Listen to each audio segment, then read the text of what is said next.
Nous passons au chirurgien dentiste. Il y avait là 3 nominés. Objectif sourire,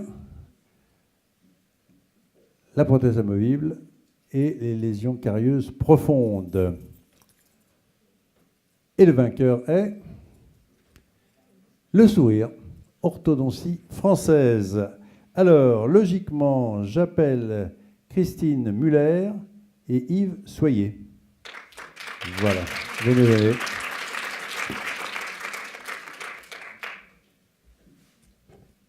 Voilà, vous avez un micro et un trophée. Alors, c'est un article passionnant avec, alors là, une iconographie, je ne vous dis pas, vous avez des bouches à n'en plus finir. Donc, non, c'est assez sympathique, hein, ça pourrait comme ça faire un peu peur, mais non. Non, première question qui est quand même intéressante, quels sont les ingrédients du sourire? C'est ça qui est tout à fait passionnant. On a tendance à dire en effet ce sont les dents et vous dites non, c'est pas que les dents. C'est ça. Jusqu'à présent, dans les critères d'un beau sourire, on retenait les dents et la gencive. Et bien là, l'article en fait pointe le doigt sur le 3e ingrédient qui sont les lèvres. Et on a trouvé intéressant d'en parler parce que dans la définition même du sourire, c'est un mouvement des lèvres qui exprime l'amusement et l'ironie. Et donc, il n'y a ni les dents ni la gencive. Voilà. Et alors, ce qui est intéressant, c'est que vous classez les sourires. Vous avez le sourire au niveau des commissures, vous avez le sourire canin. Alors, il y a une classification comme ça internationale? Alors, il y a plein de classifications du sourire. Justement, il n'y a pas de consensus là-dessus. Et on a essayé de regarder un petit peu ce qui se passait au niveau de la physiologie, justement pour... on n'a pas encore fait une nouvelle classification du sourire, mais c'est un peu notre objectif. Parce qu'en fonction de la physiologie, justement, on arrive à classer les sourires de façon un peu plus, je dirais, sérieuse que ce qui a été fait jusqu'à présent. Et après, vous abordez bien sûr la question que tout le monde se pose, comment est-ce qu'on peut améliorer les choses?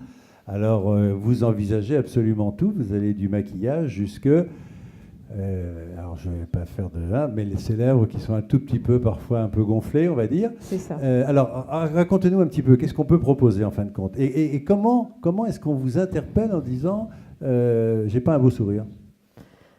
En fait, on a de plus en plus de patients qui nous consultent parce que nous sommes des spécialistes du sourire. On est orthodontiste et on s'aperçoit que la réponse, en fait, à l'amélioration de leur sourire, c'est pas l'alignement des dents. Donc, leur problème se situe parfois au niveau des lèvres. Donc, il a fallu qu'on réfléchisse à ce qui n'allait pas sur leurs lèvres pour leur proposer des réponses. Bon. Plus généralement, pour améliorer le sourire, voilà, la réponse va être pluridisciplinaire. Et aujourd'hui, on peut faire appel à des kinés aussi. Voilà, c'est intéressant aussi, des kinés pour modifier voilà, les mouvements lors du sourire, avec une commissure qui remonte un petit peu moins que l'autre, etc. Donc les projets sont maintenant pluridisciplinaires avec les dentistes, ceux qui s'occupent des gencives, ceux qui s'occupent de la kiné et les chirurgiens aussi. Oui. Et vous utilisez aussi l'informatique pour ça? C'est-à-dire que vous dites, voilà, avant vous êtes comme ça, et après on va faire un petit truc, pof, et vous allez avoir un joli sourire. Eh bien écoutez, oui, on peut utiliser des simulateurs de sourire, et on a maintenant les outils tout à fait adaptés pour cela. Est-ce qu'il y a des canons? Est-ce que des belles lèvres, c'est celles qui ont 1 mm de diamètre, 2 mm, 3 mm d'épaisseur? Comment est-ce qu'on peut, parce qu'en fin de compte, le sourire, ça fait quand même partie du visage et de l'ensemble de la personnalité. Donc c'est amusant de dissocier le sourire et d'attaquer les lèvres de façon un petit peu indépendante. Alors c'est-à-dire que le patient, lui, vient avec ses canons et c'est à nous, en fait, après, à adapter nos possibilités et à les orienter le plus efficacement possible. Voilà, écoutez, c'est un bel article parce qu'il y a vraiment plein de choses intéressantes dedans. Donc ce soir, regardez-vous dans la glace et éventuellement allez consulter la photo.